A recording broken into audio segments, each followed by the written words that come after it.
Tuan-tuan, zaman ni kita dah tak tahu mana betul, mana salah.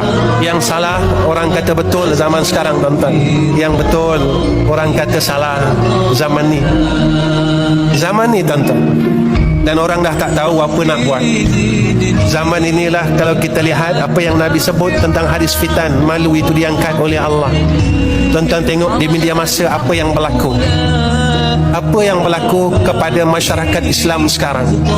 Tidak ada malu pada mereka, daripada golongan remaja sehinggalah golongan orang-orang tua. Bagaimana fitnah berlaku di kalangan alim ulama, bagaimana fitnah berlaku di kalangan masyarakat biasa.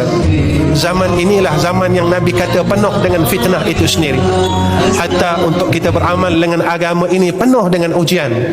Dan orang tidak menyangkakan perkara yang dia buat salah itu adalah betul, perkara yang dia buat betul itu adalah salah.